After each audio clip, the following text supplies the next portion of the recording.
जय माँ भगवती। सभी भक्तों को नवरात्रि पर्व की हार्दिक शुभकामनाएं।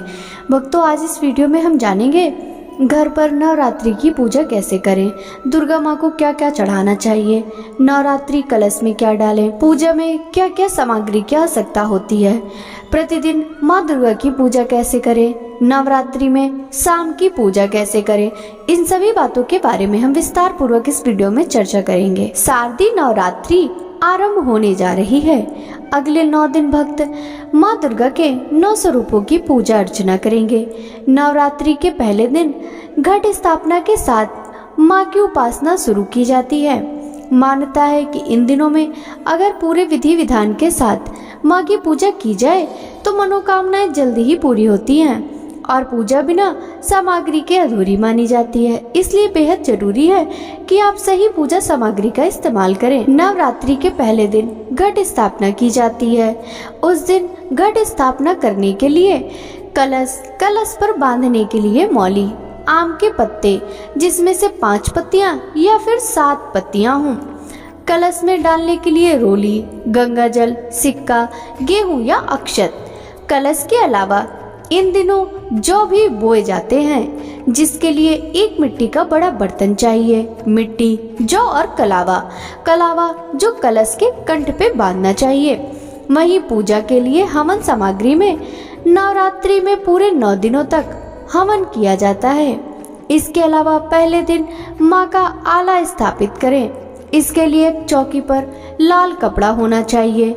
हवन करने के लिए आपको आम की लकड़ियाँ, हवन कुंड, काले तिल, कुमकुम, अखंड अक्षत, धूप, प्रसाद के लिए पंचमेवा, लुभान, घी, लौंग, गुग्गल, सुपारी, कपूर और गुग्गल हवन के अंत में चढ़ाने के लिए भोग। माँ का श्रृंगार करना भी बेहद जरूरी होता है।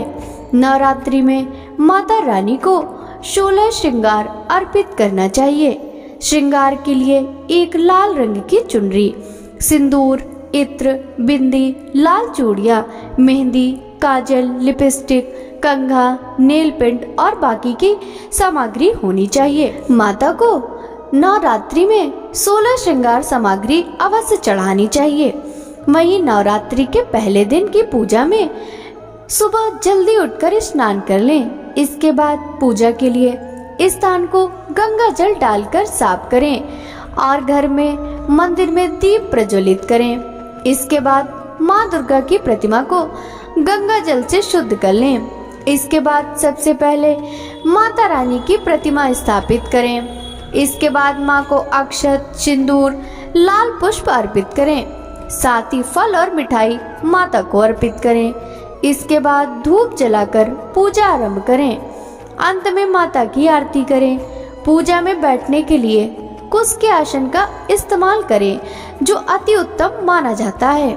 अगर कुश का आसन न मिले तो आप ऊन से बने आसन या कंबल का इस्तेमाल कर सकते हैं। दुर्गा माँ की पूजा में कमल, गुड़हल, गुलाब, गेंदा के फूल चढ़ाए जाते हैं। ध्यान रहे कि नवरात्र अनुष्ठान में शास्त्रों के अनुसार कनेर, दतूरा और मंदार के पुष्प वर्जित होते हैं। नवरात्रि में माता को किन किन चीजों का भोग लगाएं? भक्तों, 9 दिन में माता के प्रत्येक 9 विशेष भोग या प्रसाद अर्पित करने से माता सभी प्रकार की समस्याओं का नाश करती हैं। नवरात्रि के पहले दिन यानी माँ शैलपुत्री का दिन होता है। इस दिन देवी माँ के चरणों में गाय का शुद्ध घी अर्पित करने से आयुग्य का आशीर्वाद मिलता है तथा सभी व्याधियां दूर होकर शरीर निरोगी रहता है। नवरात्रि के दूसरे दिन माँ ब्रह्मचारिणी का होता है। इस दिन देवी माँ को शक्कर का भोग लगाने से वे प्रसन्न होती हैं। इस भोग को देवी के चरणों में अर्पित करने के बाद परिवार के सदस्यों में बांटने से सभी की आयु में वृद्धि होती है। नव दुर्गा का एक रूप है चंद्रघंटा। माँ के इस रूप का पूजन नवरात्रि के तीसरे दिन होता है। इस दिन माँ को दूध या दूध से बनी मिठाई की खीर का भोग लगाकर ब्राह्मणों को दान करना शुभ होता है। इससे दुखों के मुक्त होकर परम आनंद की प्राप्ति होती है। माँ दुर्गा को नवरात्रि के चौथे दिन मालपुए का भोग लगाने से वे प्रसन्न होती हैं। इस भोग को मंदिर के ब्राह्मणों को दान करना चाहिए। ऐसा करने से बुद्धि का विकास होने के साथ निर्णय शक्ति भी बढ़ती है। नवरात्रि के 5वें दिन यानी माँ स्कंद माता को केले का नैवेद्य चढ़ाना बहुत उत्तम होता है। ऐसे करने से उत्तम स्वास्थ्य और निरोगी काया की प्राप्ति होती है। नवरात्रि के 6वें दिन माता को शहद का भोग लगाया जाता है। ऐसा कहा जाता है कि इस दिन शहद का भोग लगाने से मनुष्य की आकर्षण शक्ति में वृद्धि होती है। नवरात्रि का 7वां दिन यानी माता काली को गुड़ का भोग लगाया जाता है। माँ को गुड़ का नैवेद्य चढ़ाने एवं उसे ब्राह्मणों को दान करने से शोक से मुक्ति मिलती है एवं आकस्मिक आने वाले संकटों से रक्षा भी होती है। नवरात्रि के 8वें दिन माता रानी को नारियल का भोग लगाएं और नारियल का दान भी करें। इससे संतान संबंधी सभी परेशानियों से छुटकारा मिलता है और देवी माँ की कृपा प्राप्त होती है।